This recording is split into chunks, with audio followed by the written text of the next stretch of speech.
পোর খাওয়া দল দাঁড়ায় আছে, এই পোর খাওয়া দলের যদি আবার রাস্তায় নামতে হয়, ডক্টর ইউনূস সাহেব অনুরোধ করি সেই যাত্রায় যাবেন না দয়া করে। এই সমস্ত আনারি লোক, আমি ডক্টর ইউনূসকে কিন্তু রাষ্ট্র পরিচালনায় নিতান্ত আনারি মনে করি, নিতান্ত আনারি। উনি রাষ্ট্র পরিচালনার যোগ্য নন। বাংলাদেশের কোনো উপদেষ্টা দাঁড়ায়া ভারতের মানচিত্রকে পরিবর্তন করবেন, এটা ভারতের স্বাধীনতা সার্বভৌমত্বের উপর একটা হস্তক্ষেপ। তাকে হয় মন্ত্রী পরিষদ থেকে বাদ দেওয়া উচিত, উপদেষ্টা পরিষদ থেকে, অথবা তার এটা নিয়ে ক্ষমা চাওয়া উচিত। সম্পর্কটা আসলে যখন আপনি স্টেট টু স্টেট কনসিডার করবেন বা রাষ্ট্র পরিচালনা হিসেবে, সেখানে কি হবে সেই জায়গাটাতে অনেক রকমের ব্যত্যয় বিচ্যুতি বা অনেক আনডিপ্লোম্যাটিক অ্যাপ্রোচও দেখা যাচ্ছে। এটা তো ভয়ঙ্কর, মানে সেটা আমি একটু আপনার কাছে, এটা কিন্তু খুবই ভয়ঙ্কর। দেখেন, আমি আপনি বসে চায়ের আড্ডায় অনেক কথা বলতে পারি, আপনি বলতে পারেন, আমি একমত হইতে পারি, একমত নাও হইতে পারি, আবার অনেক স্বপ্নের কথাও বলতে পারি, অনেক সম্ভাবনার কথাও বলতে পারি। কিন্তু যখন আপনি এটা যদি আপনি পাবলিক করেন, তাহলে বিচার হলে আপনার হবে, দায়টা আপনার নিতে হবে। একা একা জিল্লুর রহমান এই জন্য দায়ী থাকবে। কিন্তু যখন আপনি একটা পার্ট অফ গভর্নমেন্ট হয়ে যাবেন, তখন কিন্তু তার দায় পুরো গভর্নমেন্টকে নিতে হবে। এখন আপনি এমন লোককে গভর্নমেন্টের পার্ট কেন বানাবেন যে নাকি তার অবস্থানটাই বুঝতে পারবে না? এই যে আমাদের এক উপদেষ্টা মাহফুজ আলম, সে একটা ডিফারেন্ট ম্যাপ আঁকাই দিল, ম্যাপ আঁকে দেখাইলো যে বাংলাদেশে তার স্বপ্নটা কি কি করতে হবে তাদেরকে। উনি যে ওই হিমালয় থেকে শুরু করে বঙ্গোপসাগর পর্যন্ত বিশাল বাংলার স্বপ্ন দেখেন, এদের মধ্যে উনি যাদেরকে একত্রিত করতে চান বলে বলেছেন, ত্রিপুরা, মণিপুর, ওরা কি বলেছে তাকে যে ভাই তোমার নেতা মানলাম? ডক্টর ইউনূস তাকে বলতে পারে মাস্টার মাইন্ড। ত্রিপুরার লোকজনকে বলছে ভাই তুমি মাস্টার মাইন্ড বলছে, নাকি মণিপুরের লোক বলছে? তো উনি যে সবাইকে নিয়ে বলেন, ওটা তো একটা ডিফারেন্ট স্টেট, একটা আলাদা রাষ্ট্র। সেই রাষ্ট্রের বিষয়ে উনি এই কথা বলতে পারেন?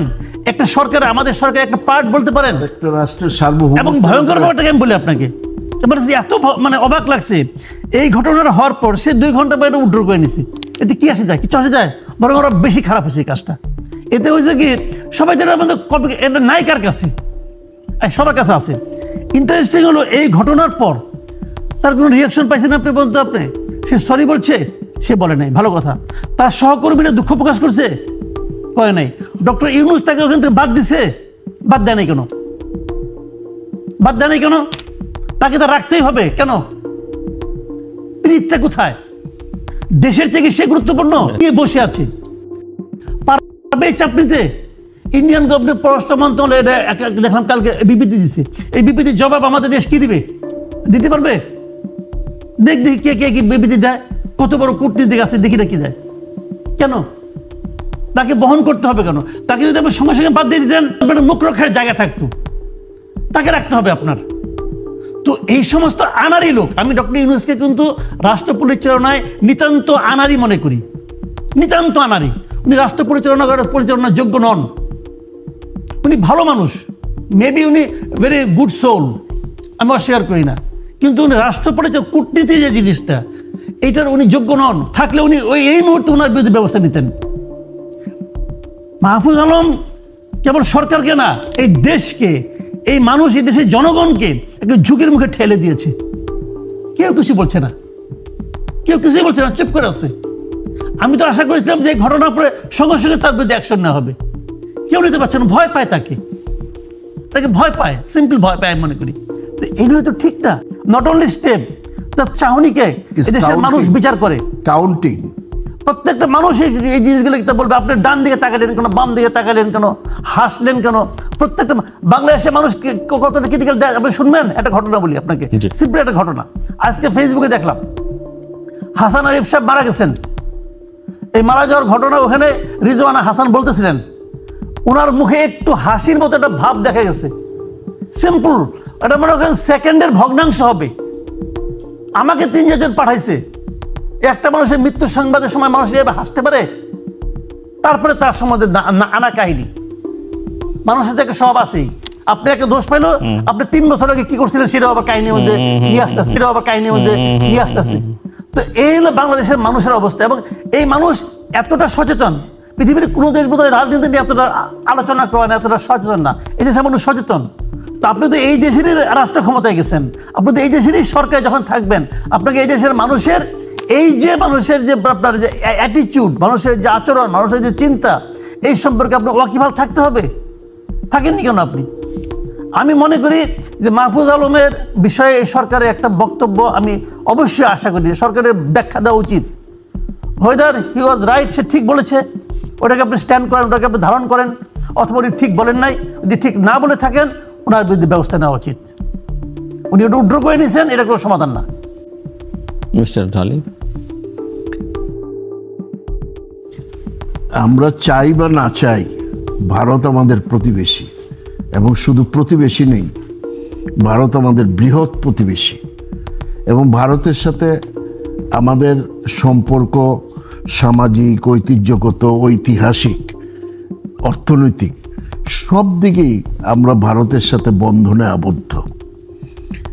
এখন এবং বাংলাদেশের যে অবস্থানটা, এটা ভারতের পেটের ভিতরে, ভারতের সাথে 4000 কিলোমিটার আমাদের বর্ডার।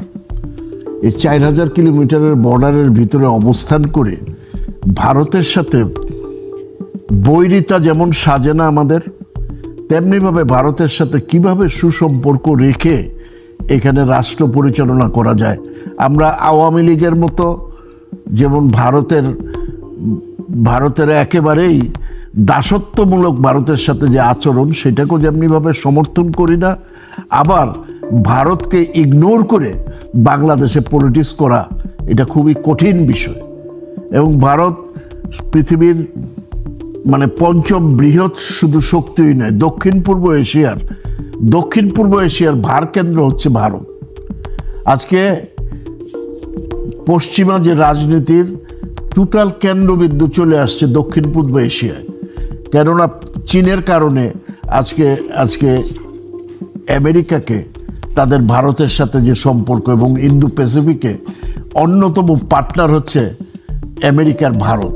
তো ভারত আর আমেরিকা যেখানে এক পারে চলছে, সেখানে বাংলাদেশের কোনো উপদেষ্টা দাঁড়ায়া ভারতের মানচিত্রকে পরিবর্তন করবেন, এটা ভারতের স্বাধীনতা সার্বভৌমত্বের উপর একটা হস্তক্ষেপ।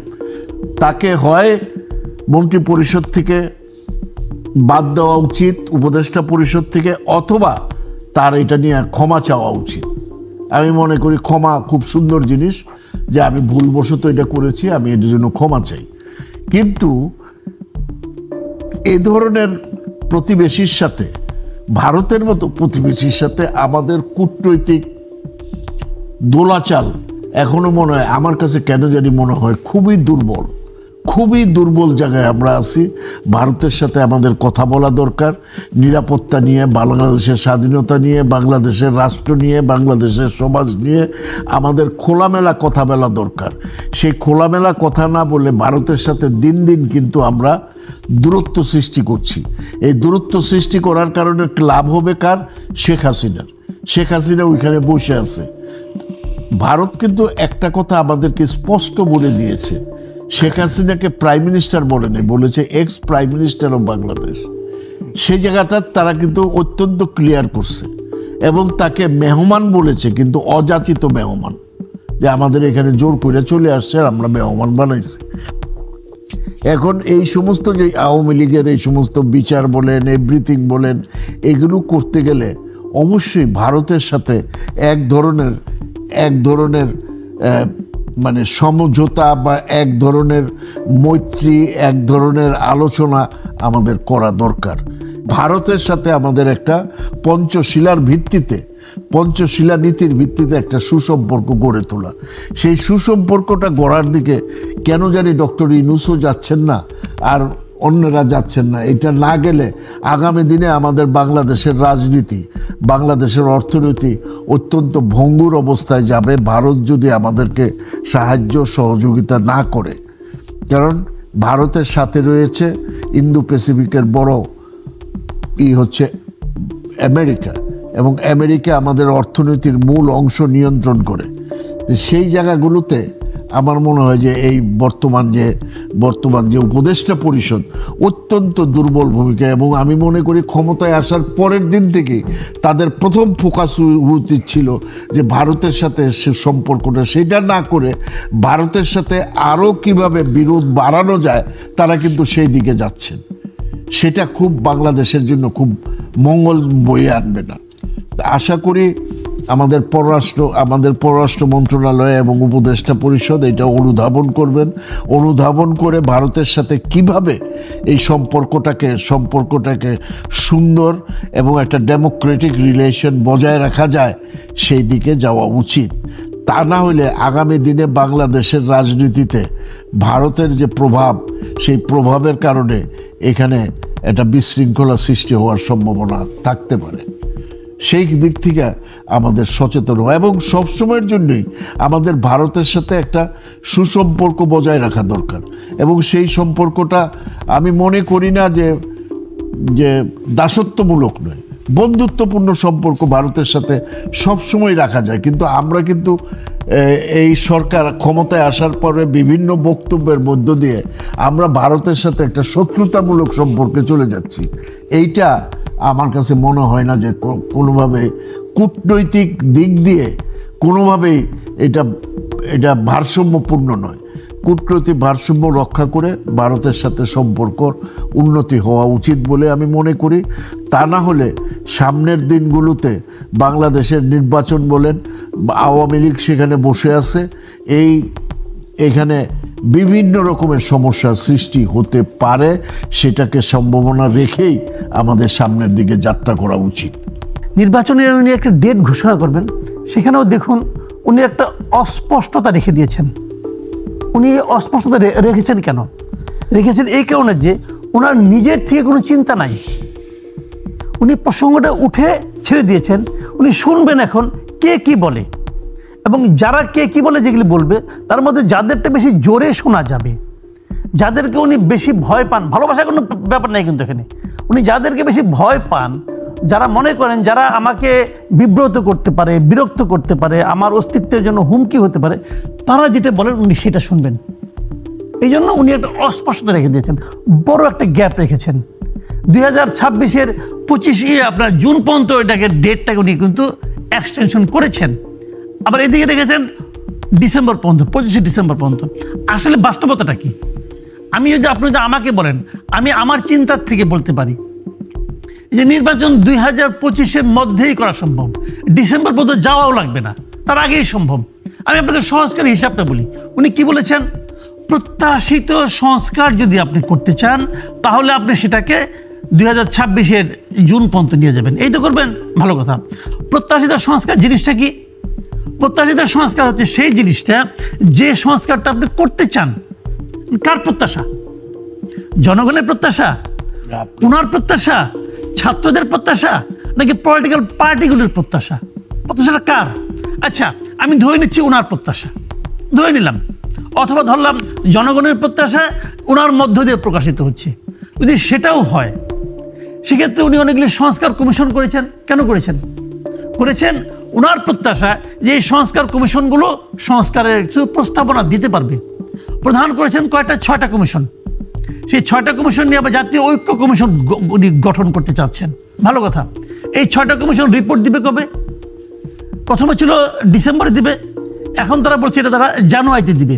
ওকে, যদি তারা জানুয়ারিতে এই রিপোর্টগুলি দিয়ে দেয়, তাহলে আপনি আমাকে বলেন এটা নিয়ে উনি বিভিন্ন পলিটিক্যাল পার্টির সঙ্গে বসবেন।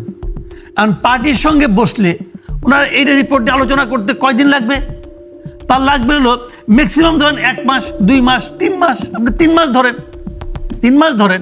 কারণ জানুয়ারি 31 তারিখ যদি আপনি 3 মাস সময় নেন, তাহলে কি ফেব্রুয়ারি, মার্চ, এপ্রিল মাসের মধ্যে আপনি সমস্ত কমিশনের রিপোর্ট নিয়ে পলিটিক্যাল পার্টিগুলোর সঙ্গে আলোচনা করে আপনি সেটাকে একটা চূড়ান্ত জাতীয় ঐক্যে পৌঁছতে পারলেন।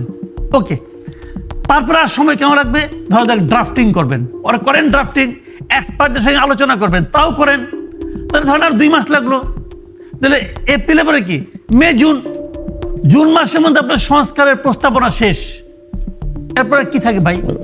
তারপরে কি ইলেকশন করতে আপনার 1 বছর লাগবে। আর এর মধ্যে তো ইলেকশন কমিশন বলছেই যে মার্চের মধ্যে তাদের ইলেকশন কমিশন ভোটার লিস্ট হয়ে যাবে, তাহলে আপনি তারপর তো ইলেকশনের জন্য প্রস্তুতি নিতেই পারেন। তাহলে আপনি কেন জুন পর্যন্ত, জুলাই পর্যন্ত যাবেন? আমি তো মনে করি তারপরে যদি আপনি 3 মাস নেন, তাহলে আপনার অগাস্ট, সেপ্টেম্বর, অক্টোবরের মধ্যে আপনি সমস্ত সংস্কার করে ইলেকশন করতে পারবেন। তাহলে যদি আপনি ডিসেম্বর লাগান অথবা পরের বছরে জুন লাগান, তাহলে আমি যদি বলি আপনি সংস্কারের নামে সময় ক্ষেপণ করতেছেন, আপনি কি জবাব দেবেন? এবং আমরা তো সাধারণ মানুষ তো ভাই সময় ক্ষেপণটা পছন্দ করবে না। আপনি যাই মানে বসে বসে ঝিমাবেন আর বলবেন যে সংস্কার করতে সময় লাগবে, এটা তো হবে না রে ভাই। আমি মনে করি 2025-এর মধ্যে নির্বাচন করার মতো সমস্ত বাস্তবতা বাংলাদেশে অলরেডি তৈরি হয়ে গেছে। এবং এখন যেটা হবে কি, দুইটার জন্য ভয় আছে, সেই ভয় পায় ওই নাগরিক কমিটিতে কি একটা আছে, ওরা বলছে যে ইলেকশন করলে সবাই জাতীয় শত্রু হয়ে যাবে, বেইমান হয়ে যাবে, ওইটাকে ভয় পায়। আগামীকাল জানুয়ারি ফেব্রুয়ারিতে যদি বিএনপি চাপ দেয়, দেখবেন যে বিএনপিকে ভয় পাওয়া শুরু করছে। এবং আমি শিওর যে বিএনপি বোধহয় ফেব্রুয়ারি থেকে, মানে ফেব্রুয়ারির মধ্যেই চাপ দেওয়া শুরু করবে। এবং আপনি নিশ্চিত থাকেন, আমার ধারণা আপনি 2025-এর অক্টোবরের মধ্যে নির্বাচন দিয়ে দিবে, এটা হলো আমার ধারণা। বিএনপি জনগণের কাছে যে ক্ষমতায় যাওয়ার জন্য বিএনপি অস্থির হয়ে গেছে, বিএনপি এ ধরনের কোনো অবস্থান দেখাতে চায় না। এবং এই সরকারকে কেউ যাতে বলতে না পারে বিএনপি এই সরকারকে সময় দেয়নি। দেখেন লাস্টও তারেক রহমান সাহেব গত পরশুদিনের বক্তৃতায় অত্যন্ত সুন্দরভাবে সবাইকে ধৈর্য ধরার আহ্বান জানাইছে এবং এই সরকারকে কিভাবে সমর্থন দিয়ে গেছেন।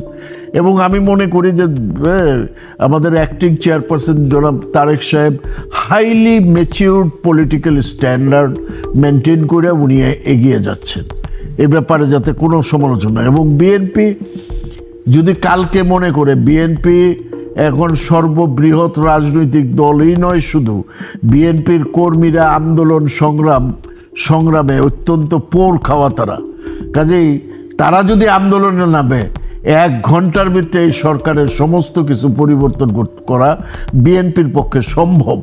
কিন্তু বিএনপি ওই ধরনের অরাজকতায় যাচ্ছেন না। বিএনপি স্বাভাবিকভাবেই একটা নির্বাচন চায়। তবে স্বাভাবিক নির্বাচনে যেটা মাসুদ কামাল ভাইয়ের সাথে আমি 100% একমত যে 25-এর ভিতরে নির্বাচন এটা করা সম্ভব। কিন্তু তারা তো 4 মাস ঘুমায় কাটায় দিল, ঝিমায় কাটায় দিল। কি কাজ করলো উই ডোন্ট নো। একটা কমিশন করছেন, কমিশন কি কাজ করছেন আপনি দেখেন যে তারা নির্বাচন কমিশন যেটা করলো সেটাও কিন্তু গত সরকারের মতো কোনো কারোর সাথে আলোচনা নাই, কিছু নাই, হঠাৎ করে দেয় নির্বাচন কমিশন। প্রেসিডেন্টের কাছে প্রস্তাব দিল, প্রেসিডেন্ট নির্বাচন কমিশন করে দিল। কারা আছে, কোনো রাজনৈতিক দলের সাথে আলোচনা করেনি। এত বড় ব্যত্যয় তারা করার পরও রাজনৈতিক দলগুলি কিন্তু মেনে নিয়েছে। এটা একটা চরম ব্যত্যয় করেছে তারা। গত সরকারের মতো গোপনে প্রকাশ্যে কোনো আলোচনা না করে নির্বাচন কমিশনটা কোটা, যেটা গণ অভ্যুত্থানের একটা অন্যতম রায় ছিল যে নির্বাচন কমিশন প্রকাশ্যে হবে, আলোচনা হবে, কিন্তু সেটা না করে সেই গত স্বৈরাচারী সরকারের মতো নির্বাচন কমিশনটা তারা করে নিল। তারপরও কিন্তু বিএনপি ধৈর্য ধরেছে। কিন্তু ধৈর্যের তো একটা সীমা আছে, সব কিছুরই সীমা আছে। বিএনপির ধৈর্যের বাদ ভাঙলে এরা পালায়া কুল পাবে না। যে বিএনপির যেদিন, তো আপনারা কবের মধ্যে নির্বাচন চাইবেন, কোন সময়ের মধ্যে? আমরা যুক্তিসঙ্গতভাবে সামনের বছরের মাঝামাঝি আমরা নির্বাচন সবসময় চেয়েছি ওইভাবেই। এবং আমরা আমাদের মহাসচিব একবার বলেছে যে 3 থেকে 6 মাসের ভিতরে এগুলো করা সম্ভব। ওনারা যেই কাজগুলো বারবার বলতেছে করা সম্ভব নয়, মাসুদ কামাল ভাই তো একটা সুন্দরভাবে দেখাইছে টাইম দিয়ে যে কোন কোন কাজগুলি কখন করা সম্ভব। তো তাদের সামনে কি কাজ? নির্বাচন কমিশন করছে, এখন এই নির্বাচনী আইনগুলো করুক, ভোটার লিস্ট করতে কোনো অবস্থাতেই 3 মাসের বেশি লাগার কথা না। 6 মাসের ভিতরে বাংলাদেশে আমাদের হাতে চাইলে দুক 6 মাসের ভিতরে, আমি মাসুদ কামাল ভাই চ্যালেঞ্জ দিলাম, 6 মাসের ভিতরে ইলেকশন খুব পারফেক্টলি দিয়ে দেব, করে দেখাই দিব। আসলে তাদের ভিতরে কি আছে আমরা জানি না, যে ধীরে যাও ধীরে চলো সখী, সামনে বোধহয় আরো কিছু আছে। তো সামনে কি আছে জানি না, তবে বিএনপি কিন্তু অতন্দ্র প্রহরীর মতো দাঁড়ায় আছে। সাবধান, সাধু সাবধান। বিএনপির অতন্দ্র মার খাওয়া দল পোর খাওয়া দল দাঁড়ায় আছে, এই পোর খাওয়া দলের যদি আবার রাস্তায় নামতে হয়, ডক্টর ইউনূস সাহেব অনুরোধ করি সেই যাত্রায় যাবেন না দয়া করে, তাহলে বাঁধ ভেঙে যাবে। বাঁধ ভেঙে গেলে কিন্তু ভিন্ন অবস্থার সৃষ্টি হবে।